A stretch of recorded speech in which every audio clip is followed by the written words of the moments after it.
Your money Diwali special में आपका स्वागत है। मैं हूं कविता थपलियाल। लोन लेना इस महंगाई के जमाने में सभी के लिए जरूरत बन गया है। ज्यादा से ज्यादा सुख सुविधाएं उठाने के लिए हर चीज अब EMI पर मिल रही है और इस फेस्टिव सीजन के दौरान तो ज्यादातर बैंक एक से बढ़कर एक अच्छे ऑफर्स भी लेकर आए हैं। किसी की प्रोसेसिंग फीस घट गई है तो कोई बेस रेट पर होम लोन दे रहा है।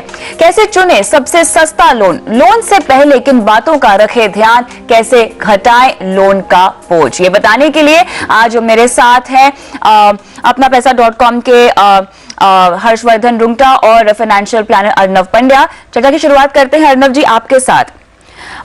अमूमन हम जब जानते हैं कि सपनों का आशियाना जो है हर कोई बनाना चाहता है, उनका तो ख्वाब होता है। ऐसे में होम लोन लेना बहुत ज्यादा जरूरी है। फेस्टिव सीजन का माहौल है जहां पे कई तरह के ऑफर्स यहाँ पे ग्राहकों को दिए जा रहे हैं।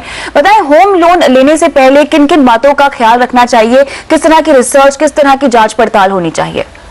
अगर आप कोई होम लोन लेने जाए तो पहली चीज आपको ये देखनी है कि आपके पूरे परचेज का कितना वैल्यू आप होम लोन से फंड करते हो, क्योंकि बाकी का जो परसेंटेज है वो आपको एक अपफ्रंट पेमेंट देना होगा। ये इतना करना जरूरी है क्योंकि आपको ये देखना होगा कि जो EMI आपका आता है वो क्या आपके लिए अफोर्डेबल है कि नहीं, क्योंकि आज अफोर्डेबिलिटी की बात नहीं है। आपको देखना चाहिए कि आगे जाते हुए जैसे आपके लाइफ में ये सभी सिचुएशंस बदलेगी तब क्या वो अफोर्डेबल रहेगा। क्योंकि क्या होता है कि जब हम यंग होते हैं, ऐसा लोन ले लेते हैं, तब हम ये नहीं सोचते कि आगे जाके किस प्रकार की रिस्पॉन्सिबिलिटी आएगी, तो फाइनेंसिस पे किस प्रकार का बोझ पड़ेगा। तो ये अफोर्डेबिलिटी EMI के बारे में देखना जरूरी है। फिर ये देखना जरूरी है कि आप कौन सा रेट ऑफ इंटरेस्ट इस पे पे करोगे, क्योंकि ये एक लंबा लोन है, 15 साल 20 साल इतना टेन्योर कॉमन रहता है। तो उसमें आपको आज के बारे में, इंटरेस्ट रेट के बारे में सोचना नहीं है, आगे जाके क्या होगा ये सोचना है। यानी कि अगर जब आप लोन लेने जाए तब इंटरेस्ट रेट्स हाई हो तो आपके लिए अच्छा रहेगा कि आप फ्लोटिंग रेट लोन ले, ताकि जब इंटरेस्ट रेट्स कम हो जाए तो आपको उसका बेनिफिट मिले। तो उस प्रकार से आपको इंटरेस्ट रेट के पर भी ध्यान रखना चाहिए। इन एडिशन आप कौन से चार्जेस इसमें पे कर रहे हो वो भी देखना आपको जरूरी है, क्योंकि आपके लिए एक फाइनल कॉस्ट बन जाता है। तो अगर आपने ये सब चीजें पहले देख ली हो तो तब आपका प्लानिंग ईजियर हो जाता है, और आपको जब आप वेरियस ऑफर्स कंपेयर करते हो तब आपको डिसीजन मेकिंग भी ईजियर हो जाता है। यहाँ पर आते हैं बैंकों के चुनाव पर। बैंकों का चुनाव कैसे करना चाहिए होम लोन लेने से पहले? आपके पास आज देखिए तो मार्केट में काफी सारे ऑप्शन है, यानी कि बैंक्स है, हाउसिंग फाइनेंस इंस्टीट्यूशंस भी है। तो एक चीज तो आपको यह देखनी है कि आप कौन से इंस्टीट्यूशन के साथ एक फेवरेबल रिलेशनशिप रखते हो, क्योंकि उसका भी आपको फायदा हो सकता है। दूसरी बात यह है कि जब आप इंस्टीट्यूशन चूज करें तब देखिए कि ये किस प्रकार की फैसिलिटीज देते हैं, यानी कि क्या रेट ऑफ इंटरेस्ट दे रहे हैं, क्या कन्वीनियंस दे रहे हैं, क्या जब आप अगर आपको लोन प्रीपे करना हो तो क्या उस पर कोई एक्स्ट्रा चार्जेस है, नहीं है, किस प्रकार के रिस्ट्रिक्शंस है, ये सब आपको पहले से ही देख लेना पड़ता है। तो जिस प्रकार जो बैंक आपको एट द मोमेंट अच्छी कन्वीनियंस फैसिलिटी दे, आपको उसके साथ अच्छा रिलेशनशिप भी हो या ना हो, फिर भी आप उसके साथ कंफर्टेबल हो, तो उस हिसाब से आप एक फाइनल इंस्टीट्यूशन चूज कर सकते हो। हर्ष, यहाँ पर जाना चाहेंगे, अब फेस्टिव सीजन है, ऐसे में कई तरह के ऑफर्स आ रहे हैं होम लोन को लेकर, तो इनमें किस तरह से हम सावधानी हमें बरतनी चाहिए, किस तरह से चुनाव करना चाहिए, और होम लोन फिक्स्ड रेट पे लेना चाहिए या फ्लोटिंग रेट पर? तो खैर पहली बात, होम लोन एक बहुत बड़ा डिसीजन होता है और अल्टीमेटली होम लोन में कोई बहुत ज्यादा फेस्टिवल पे ज्यादा से ज्यादा प्रोसेसिंग फी वगैरह में ऑफ मिलता है। बिल्कुल। तो ठीक है, मेरे ख्याल से उस प्रोसेसिंग फी से आपका डिसीजन चेंज हो जाएगा ऐसा मुझे नहीं लगता है। तो जो बाकी बुनियादी चीजें हैं वो ज्यादा इम्पोर्टेंट है। आपने जैसे कहा फिक्स्ड और फ्लोटिंग, तो इंडिया में अनफॉर्चुनेटली फिक्स्ड रेट्स बहुत ही महंगी मिलती हैं। आज अगर हम फिक्स्ड रेट 20 साल की बात करें तो 0.25% पे मिलता है, जबकि फ्लोटिंग रेट आपको 10.25 से 10.5 यानी 1.25 से 1.5% का मार्जिन, प्लस जो फिक्स्ड रेट है, सो कॉल्ड फिक्स्ड रेट है, उसमें एक बड़ा ही फनी क्लॉज होता है कि अगर मनी मार्केट क्लॉज चेंज हो जाएगा तो वो फिक्स्ड रेट फिक्स रहेगा कि नहीं ये कहना भी मुश्किल है। तो मेरे ख्याल से फ्लोटिंग के अलावा कोई विकल्प, सीरियस विकल्प मेरे ख्याल से नहीं है। एक विकल्प अब इन दिनों में है, वो डुअल रेट लोन्स का है, यानी 1 या 2 साल का फिक्स्ड और बाद में फ्लोटिंग। वो फिलहाल चूंकि इन दिनों में इंटरेस्ट रेट्स थोड़ी बढ़ने के चांसेस हैं, तो थोड़े से कम दिनों के लिए फिक्स्ड हो, 1 साल के लिए फिक्स्ड हो और अच्छी रेट पे फिक्स्ड हो, 10.25 के आसपास पे फिक्स्ड हो, और उसके बाद फ्लोटिंग में स्प्रेड आपका बेस रेट के ऊपर कम हो, तो वो एक अच्छा विकल्प है। सो कंप्लीट फिक्स्ड नहीं है, 1 साल के लिए, मैक्सिमम 2 साल के लिए, उससे ज्यादा साल का फिक्स्ड ना करें, बिकॉज उसके आगे शायद रेट गिर जाए। बिल्कुल, तो 1 या 2 साल के लिए आप फिक्स्ड रेट पर ले सकते हैं, उसके बाद फ्लोटिंग रखने में ही समझदारी है। अर्नव, यहाँ पे समझना चाहेंगे ईएमआई का बोझ आप पर कम से कम पड़े, तो जाहिर तौर पे इसके लिए होम लोन लेने से पहले आपको प्लानिंग करनी होगी, क्योंकि आपका इतना बड़ा गोल है ये, तो उसके पहले किसी तरह की खास इन्वेस्टमेंट भी आपको करके रखनी चाहिए ताकि ईएमआई का बोझ कम से कम पड़े आप पर। तो किस तरह से इस दिशा में जाया जा सकता है? इसमें जाने के लिए आप 2 चीज कर सकते हैं। एक तो पहले से प्लानिंग कर दीजिए कि मुझे इतने वैल्यू का जो होम खरीदना है, उसके लिए मैं जो अपफ्रंट अमाउंट दूंगा वो कितना दूंगा, तो उसके लिए आप इन्वेस्टमेंट प्लानिंग पहले से कर दीजिए। ऐसा नहीं कि आपको अगर होम खरीदना है तो आप 1 साल पहले ही जाके और बोले कि नहीं, अभी मुझे जो भी है मैक्सिमम लोन मैं ले लूंगा क्योंकि उससे ही मेरा पूरा फाइनेंस होगा। तो अगर आपने थोड़ा पहले से प्लानिंग किया होगा, स्पेसिफिक अमाउंट सेट असाइड किए होंगे, एसेट एलोकेशन में उसी तरह उसको इन्वेस्ट किया होगा, तो उससे आपको एक फायदा हो जाएगा। दूसरी बात यह है कि आप देख लीजिए कि आपका ईएमआई आप किस प्रकार का अफोर्ड कर सकते हो, तो उस हिसाब से आप लोन अमाउंट भी तय कर सकते हैं। उसमें एक एडिशनल पॉइंट ऑफ प्लानिंग ये होगा कि आपको पहले से ही थोड़ा आइडिया होना चाहिए कि आप ये लोन प्रीपे या रीपे कैसे करेंगे। क्या आप प्रीपे करोगे या आप नॉर्मल शेड्यूल पे जाओगे? इस प्रकार का अगर आपके पास क्लियर आइडिया हो तो उसी हिसाब से आप लोन भी ले सकते हैं, उसके प्लानिंग कर सकते हैं, क्योंकि उसमें टैक्स प्लानिंग भी आ जाएगा। तो वो सब इस तभी होगा जब आपने ये सब पहले से सोच लिया हो। तो ये कॉम्प्रिहेंसिव तरीके से अगर आप अपने प्लानिंग में इंक्लूड करते हो तो आपका डिसीजन मेकिंग इजियर हो जाएगी। हर्ष, घर बनाने का सपना है तो किस तरह की इन्वेस्टमेंट स्ट्रैटेजी अपनानी चाहिए? एसेट एलोकेशन किस तरह का होना चाहिए? तो अगर मैं फ्यूचर में घर खरीदने के लिए सोच रहा हूँ, अभी ये डिपेंड करता है कि मैं कितना फ्यूचर में सोच रहा हूँ। जैसे कि अर्नव ने कहा, अगर नॉर्मली लोगों का 3 से 5 साल का नजरिया होता है और नॉर्मली ये होता है कि मैं डाउन पेमेंट जमा कर लूंगा, तो उसमें 3 से अगर 5 साल है तो आपका इक्विटी एलोकेशन बहुत हाई नहीं हो सकता। अगर आप अग्रेसिव हैं तो आप बैलेंस्ड फंड देख सकते हैं, अगर आप अग्रेसिव हैं तो, वरना इक्विटी का एलोकेशन उसमें मेरे ख्याल से आप अगर 5 साल का नजरिया है, 3 से 5 साल का, तो आप एक एग्रेसिव डेट फंड देख सकते हैं या कंजर्वेटिव डेट फंड देख सकते हैं। आई थिंक मेन इंपॉर्टेंट बात जो लोग भूल जाते हैं कि अगर मैं प्लान आज 50 लाख के घर का कर रहा हूं तो 5 साल बाद वो 50 का नहीं, 50 का घर है यानी मुझे डाउन पेमेंट के करीबन 10 से 15 लाख चाहिए। 5 साल बाद वो 10 से 15 नहीं रहेगा, वो बढ़ जाएगा क्योंकि घर का भाव शायद बढ़ सकता है। तो आई थिंक दोनों प्लान करना बहुत जरूरी है कि डाउन पेमेंट भी बढ़ जाएगा, मेरा ओवरऑल लोन भी बढ़ जाएगा, उस समय होपफुली मेरी इनकम भी बढ़ जाएगी, लेकिन डाउन पेमेंट के लिए कम से कम जो मैं इन्वेस्टमेंट करूंगा उसमें मुझे ये जो इन्फ्लेशन होगा प्राइसेस का, उसको टेक इनटू अकाउंट करके प्लानिंग करनी चाहिए। 3 से 5 साल का नजरिया है तो इक्विटी आपकी मैक्सिमम 50, 60, 70% अगर आप बहुत अग्रेसिव हैं तो, वरना 15, 20, 25 अगर आप कंजर्वेटिव हैं तो। चलिए, तो यानी होम लोन लेने से पहले आपको सभी तरह की रिसर्च वर्क करना बेहद जरूरी है और अपनी क्षमता को पहचानें, कितनी ईएमआई आप दे सकते हैं, उन्हीं तक का आपको लोन लेने की जरूरत है। और घर खरीदने से पहले बहुत महत्वपूर्ण है कि आप प्लानिंग कर लिए। लेकिन अब होम लोन की चर्चा तो हो गई, लेकिन इस ब्रेक के बाद हम बात करेंगे कंज्यूमर लोन और ऑटो लोन पर। बने रहिए हमारे साथ।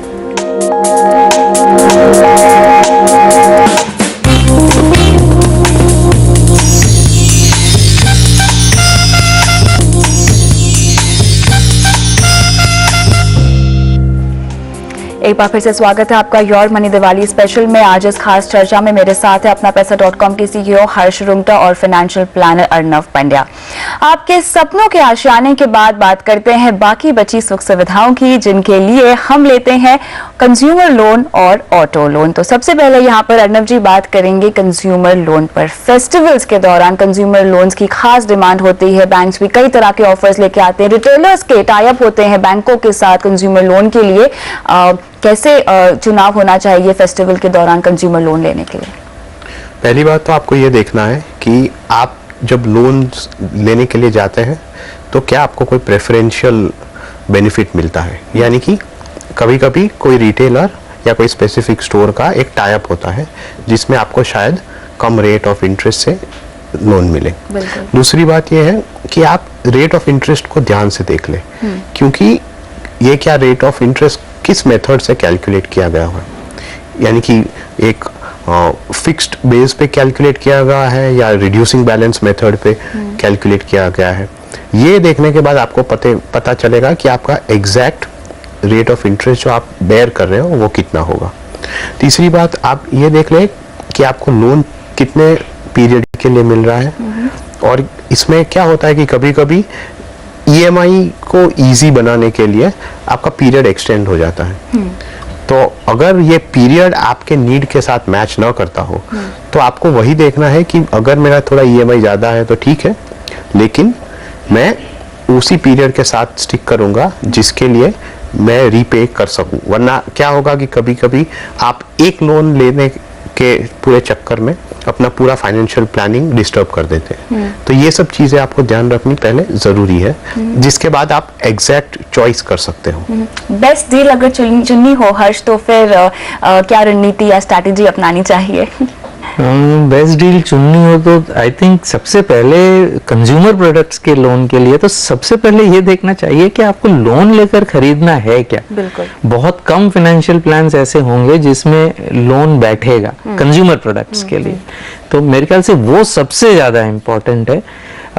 अमाउंट कंज्यूमर लोन्स की बहुत ज्यादा नहीं होती, तो मेरे ख्याल से अगर आप, सबसे बड़ी चीज है कि मैं कैश पैसे दूंगा तो मेरा रेट कम होगा क्या। अगर रेट कम होगा तो सो कॉल्ड जो ब्याज में मुझे छूट मिल रही है वो ब्याज की छूट नहीं है, उसके जो चीज मैं खरीद रहा हूँ उसमें कीमत में घटाई है, वो मुझे कैश में लेता हूँ तो कितना मिलेगा। ये दो चीज देखो, उसके आगे मेरे ख्याल से तो फेस्टिवल हो चाहे कुछ भी हो, ब्याज की दरों में कोई बैंकों की तरफ से कोई बहुत ज्यादा फर्क नहीं होता, ज्यादा से ज्यादा कोई आपको आधा 1% का फर्क पड़ता है। कंज्यूमर लोन की अमाउंट इतनी नहीं होती, 50,000 70,000 लाख रुपए है, उस पर अगर आधा % का फर्क पड़ भी गया तो वो कोई बहुत सब्सटैंशियल फर्क नहीं है। तो रणनीति ये है कि लोन लेनी चाहिए कि नहीं, ये आप नक्की करिए, और कैश प्राइस अगर कम हो रही है तो उसको आप मत जाने दें। ये दो चीज आप जरूर देखिए, बाकी मेरे ख्याल से कोई बहुत ज्यादा फर्क नहीं पड़ सकता। लेकिन ऐसे में ऑटो लोन लेते वक्त क्या क्या बातें ध्यान में रखनी चाहिए? ऑटो लोन में तो काफी सारे आपके फैक्टर्स आ जाएंगे, क्योंकि उसमें पहला तो एक रहेगा कि किस प्रकार कितना आपको लोन मिलता है, क्योंकि व्हीकल का कितना % आपको लोन मिलता है, ये एक इम्पोर्टेंट फैक्टर है। दूसरी बात यह है कि आपके कितने चार्जेस आते हैं, यानी कि इसमें चार्जेस का लिस्ट काफी हाई हो सकता है। प्रोसेसिंग फीस रहती है, अगर आप प्रीपे करें तो उसके चार्जेस रह सकते हैं। उसके बाद कभी कभी आप डिफॉल्ट करें तो भी चार्जेस लग जाते हैं। तो इस प्रकार के आपको पूरा लिस्ट देखना चाहिए कि किन किन चार्जेस में एक स्पेसिफिक बैंक लगा रही है, क्योंकि उसमें क्या होगा, कभी कभी आपको जब आप सिर्फ रेट ऑफ इंटरेस्ट देखते हैं तो ऐसा लगता है कि एक बैंक दूसरे बैंक से कम ले रही है, पर लेकिन अगर आप ये सब पूरे चार्जेस जोड़ दें तो एंड ऑफ द डे शायद डिफरेंस उतना ना हो जितना आपको पहले दिखाई देता हो। तो चार्जेस आप ऐड कर दीजिए, देख लीजिए कि क्या है। उसके बाद आप ये देख लीजिए कि जब कितने टेन्योर के लिए है, क्योंकि पहले क्या होता था कि जो कार लोन होती थी वो 3 साल तक होती थी, अब 5 साल 7 साल कॉमन हो गया है। तो उससे क्या हो कि आपका ईएमआई कम हो जाता है। तो ईएमआई कम दिखाने के पूरे चक्कर में आप एक 7 साल का कार लोन ले लेते हैं। तो उसमें क्या है कि अगर आप अपना पूरा पोर्टफोलियो ऑफ लोन्स देखें तो सभी लोन्स ऐड होते जाएंगे, तो आपके ओवरऑल इनकम में से कितना % आता है वही भी आपको देखना पड़ेगा। क्योंकि अभी क्या हो गया है कि एक कार, एक सिर्फ पहले क्या होता था कार होम ऐसे 2-3 चीजों पर ही लोन की एक आदमी लेता था। जी। अभी तो क्या फोन से लेके सभी पे एक ईएमआई चलता है। बिल्कुल। तो उसमें आपको पता नहीं चलता क्योंकि ये रकम छोटी होती है, पर व्हेन इट एड्स अप आपका लोन का पोर्टफोलियो बढ़ जाता है, जहां पे आपको सावधानी बरतने की बहुत बहुत बहुत जरूरत है। तो ये तो बात हुई कंज्यूमर लोन की और ऑटो लोन की, लेकिन ब्रेक के बाद करेंगे चर्चा पर्सनल लोन पर। आप बने रहिए हमारे साथ।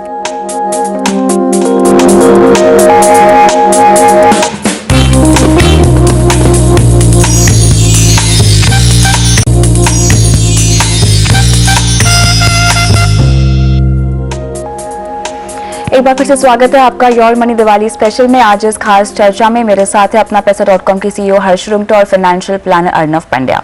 पर्सनल लोन एक ऐसा लोन है जो आपको बिना किसी सिक्योरिटी के बिना मिलता है, तो जाहिर है इसे लेने का फैसला सोच समझकर ही आपको करना चाहिए और इस लोन की ब्याज दरें काफी ऊंची भी होती है।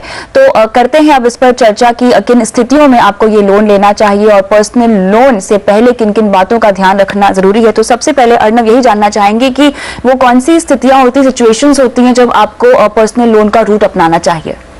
अगर आपका ऐसा फाइनेंशियल पोजीशन हो जहां आपको शायद कोई अमाउंट थोड़े छोटे समय के लिए चाहिए और आपके पास कोई अदर ऑप्शन नहीं है, यानी कि आप शायद थोड़े लिक्विड अमाउंट्स नहीं रख रहे हो या आप इन्वेस्टमेंट्स भी थोड़े बेच नहीं सकते या सिचुएशन अच्छा नहीं होगा, तभी एक पर्सनल लोन लेना चाहिए। The most advisable thing is कि आप पर्सनल लोन नहीं लें, बिल्कुल। पर अगर आपके पास कोई चॉइस ना हो और कहीं से भी पैसा ना मिल रहा हो, पर ध्यान रखिए कि ये लंबे समय के लिए ना हो।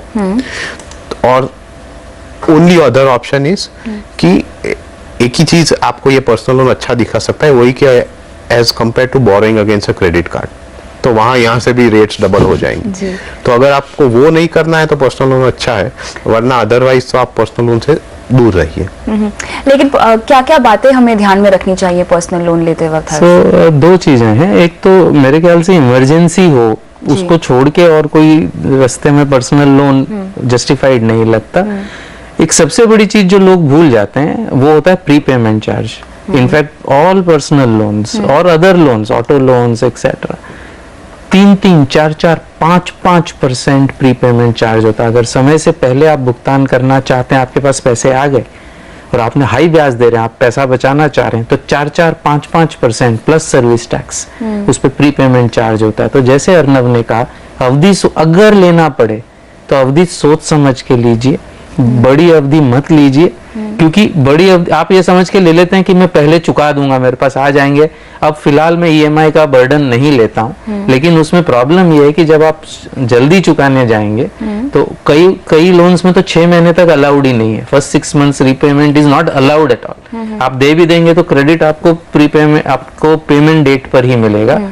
उसके बाद भी prepayment charges can range from 3.35% to 5.55%। तो काफी हाई प्रीपेमेंट चार्जेस हैं, उसका जरा ध्यान रखिए। बिल्कुल। तो अभी तक हमने यहाँ पे तमाम तरह के लोन्स पर चर्चा तो कर ली, लेकिन अर्नव सवाल ये आता है कि अपने लोन पोर्टफोलियो को मेंटेन कैसे किया जाए। अब अगर आप अपना पूरा लोन पोर्टफोलियो देखें तो पहले तो आपके पास पूरी डिटेल्स होनी चाहिए कि कितने लोन्स आपके पास है, आप कितना पे कर रहे हो। वो तो निकालना आसान है क्योंकि आपको पता है कि किस प्रकार के ईएमआई जा रहे हैं।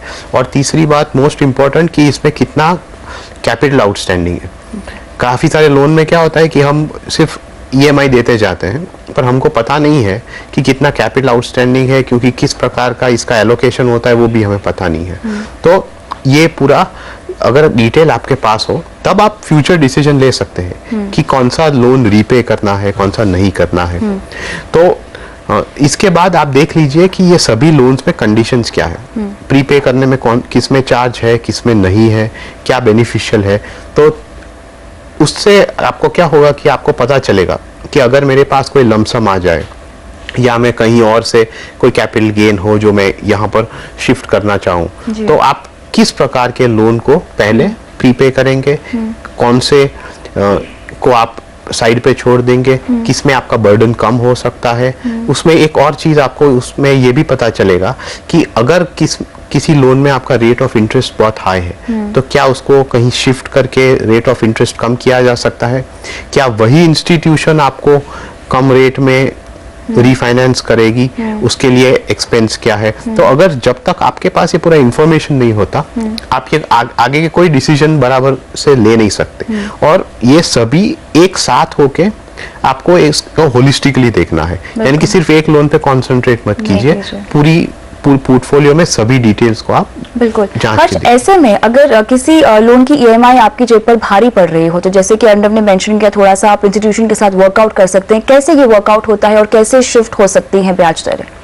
तो आई थिंक सबसे बड़ी चीज जो आप कर सकते हैं, अगर आपको लग रहा है कि 2-3-4 लोन ले लिए आपने, उसमें एक होम लोन है, एक ऑटो लोन है, एक दो समझो पर्सनल लोन्स है, और अब आपको भारी पड़ रहा है स्पेशली पर्सनल लोन की, तो एक तरीका आप कर सकते हैं कि टिपिकली अगर होम लोन पुराना है तो प्रॉपर्टी की वैल्यू बढ़ गई है और आपकी इनकम बढ़ गई है, तो आप होम लोन वाले इंस्टीट्यूशन से बात करके एडिशनल लोन ले सकते हैं, जिससे दो फायदे होते हैं। एक तो उसकी ब्याज की दर कम होगी एडिशनल लोन की, शायद होम लोन से ज्यादा हो बट पर्सनल लोन वगैरह से काफी कम होगी। मोर इम्पोर्टेंटली लॉन्गर पीरियड के लिए वो आपको दे देंगे।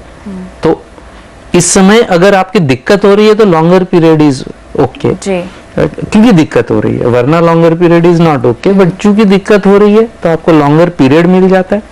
टिपिकली इन लोन्स में प्रीपेमेंट चार्ज नहीं होता, तो लॉन्गर पीरियड ले लें, फिर जब पैसा आए जब चुका दें, और आपके जो वो भारी पड़ रहा है आपको उसको आप रख सकते हैं और आपका क्रेडिट रिकॉर्ड भी खराब नहीं होता। तो ये मेरे ख्याल से एक ऑप्शन है। बाकी अनफॉर्चुनेटली इंडिया में अगर दूसरे ऑप्शंस नहीं है तो जल्दी से बैंक रीशेड्यूल नहीं करता। बिल्कुल, तो यानी अपने सपनों को पूरा करने के लिए आपके पास लोन लेने का एक बेहतरीन विकल्प तो है ही, लेकिन वो लेने से पहले भी आप अपनी लोन लेने की क्षमता समझ लीजिए, वो यहाँ पर बेहद अनिवार्य है। आप दोनों का बहुत बहुत शुक्रिया चर्चा में आज शामिल होने के लिए। और योर मनी दिवाली स्पेशल में आज के लिए इतना ही, लेकिन आप बने रहिए CNBC आवाज के साथ। नमस्कार।